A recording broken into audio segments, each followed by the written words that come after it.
Hello friends, आपण जर एखादा बिझनेस करायला घेतला तर तो सत्यात कसा उतरायचा आणि त्याच्यातनं आपल्याला खरंच प्रॉफिट मिळू शकतं का, याच्याबद्दल माहिती सांगणारा हा व्हिडिओ आहे. नमस्कार, मी प्रियंका आणि माझ्या चॅनलवरतीचा हा पहिला व्हिडिओ आहे. तर तुम्ही प्लीज माझ्या चॅनलला भरभरून प्रेम द्या. माझा व्हिडिओ आवडला तर लाईक करा आणि चॅनलला माझ्या सबस्क्राईब करा. तर व्हिडिओला सुरुवात करू. आता हे जे शेत आहे हे माझ्या भावाचं शेत आहे. या शेतामध्ये आमचं जे गाव आहे ते नगर जिल्ह्यात येतं आणि दुष्काळग्रस्त भागांमध्ये शक्यतो हे गाव येतं आणि त्यामुळे नोकरीचा जर विचार केला तर नोकरी जी आहे ती आजकाल आपण जर बघितलं तर खूप काही शिक्षण घेऊन नोकरी किती हजार पगाराची मिळते हे सांगणं काही वेगळं नाही. आणि त्यामुळेच माझ्या भावानं हा पोल्ट्रीचा व्यवसाय टाकला होता. आता हा जो पोल्ट्रीचा सेटअप आहे तर हा सेटअप टाकण्यासाठी कारण ते रान नीट करणं, बिहारी जोडपं तिथं ठेवलं आहे, त्या जोडप्याचा राहण्याची सोय करणं, त्यानंतर हे बॉयलर कोंबड्यांचं आहे, पक्षी जाळी सगळा सेटअप करायला त्याला जवळपास बराचसा खर्च आला. आणि या म्हणजे माझे जे काका आहेत, माझ्या चुलत भावाची ही पोल्ट्री आहे. तर माझ्या काकांनी त्याला चांगला सपोर्ट केला आणि आज त्याचं हे पोल्ट्रीचा जो व्यवसाय आहे तो पूर्णतः इथं उभा आहे. लोक सांगणारे आपण ज्यावेळेस व्यवसाय करतो तर त्यावेळेस आपण जो व्यक्ती व्यवसायात पुढं गेला आहे त्याच्याकडे न बघता जो व्यक्ती व्यवसायात खचला आहे किंवा काही कारणास्तव किंवा त्याच्या लॅक ऑफ नॉलेज मुळे किंवा त्याच्या कमी कष्ट केल्यामुळे त्याचा काहींचा व्यवसाय बंद पडतो. पण मित्रांनो, मी हे स्वतः अनुभवलं आहे आणि स्वतः पाहते. माझा भाऊ ह्या पोल्ट्रीच्या व्यवसायामध्ये खोटं सांगणार नाही, 2 वर्षांमध्ये त्यानं ही पोल्ट्री नील केलेली आहे. त्याच्या पोल्ट्रीमध्ये जवळजवळ 8,000 पक्षी आहेत आणि या पक्ष्यांमागं त्याला चांगला प्रॉफिटही मिळतो आहे आणि खूप मन लावून तो माझा भाऊ काम करतो आहे आणि त्यामुळे त्याची आज ही पोल्ट्रीचा व्यवसाय जो आहे तो यशस्वी आहे.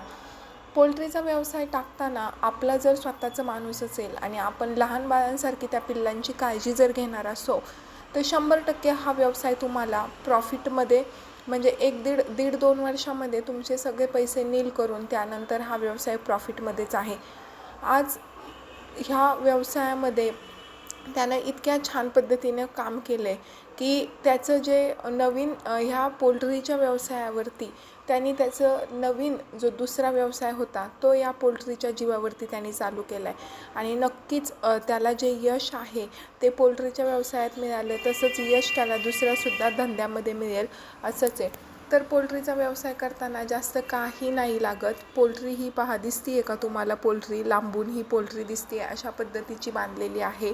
व्यवस्थित नियोजनबद्ध पोल्ट्री जर तुम्ही बांधली तर ती पोल्ट्री तुम्हाला नेहमीच आहे ना तुमच्या इच्छा पूर्ण करेल आणि अशीच इच्छा माझ्या भावाची पूर्ण झालेली आहे आणि तो आता दुसरा व्यवसाय म्हणून ट्रान्सपोर्ट लाईनमध्ये सध्या उतरलेला आहे आणि हा जो टेम्पो आहे हा त्यानं घेतलेला आहे स्वतःच्या बळावरती आणि पोल्ट्रीच्या जीवावरती.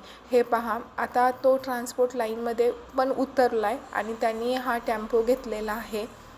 तर जर करण्याची जिद्द असेल आणि तुम्हाला करायचंच असेल ना मित्रांनो, तर फक्त तुमचं स्वतःचं कष्ट, भांडवल तर लागतंच. बिना भांडवलाची कुठलीच गोष्ट होऊ शकत नाही.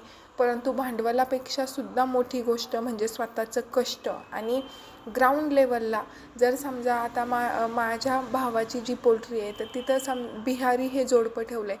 त्या जोडप्याचं काही काम आलं, तो गेला तर स्वतः माझा भाऊ लक्ष देऊन त्या गोष्टी करतो आणि त्यांनी कधीच नाही म्हटलं की जेव्हा असंच येतो आहे किंवा काहीच होतं आहे. आणि आज त्याच्या स्वप्नातले म्हणजे काय म्हणतात ना, स्वप्नातले जे 2 स्वप्न होते ते आज ह्या एका फ्रेममध्ये तुम्हाला दिसत आहेत. पोल्ट्री आणि मध्ये जे आहे ना ते ट्रान्सपोर्टचं त्याचं गाडी त्याने आज घेतली आहे आणि नक्कीच अशा पद्धतीने त्याने जर काम केलं तर भविष्यात तो खूप काही बिझनेसच्या माध्यमातून करू शकतो.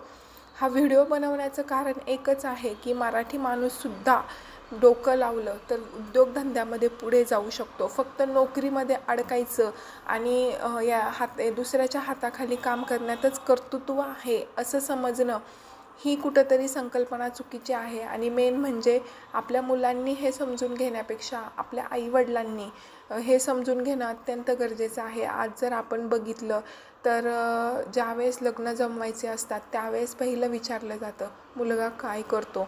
आणि नोकरी करत असेल तरच पुढच्या गोष्टी होतात. बिझनेस करत असेल तर ह्या धंद्यावाल्यांचं काय.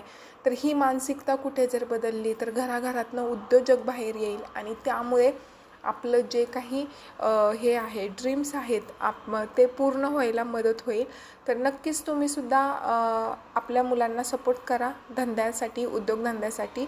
आणि व्हिडिओ कसा वाटला खाली मला नक्की कमेंट करून सांगा. थँक्यू.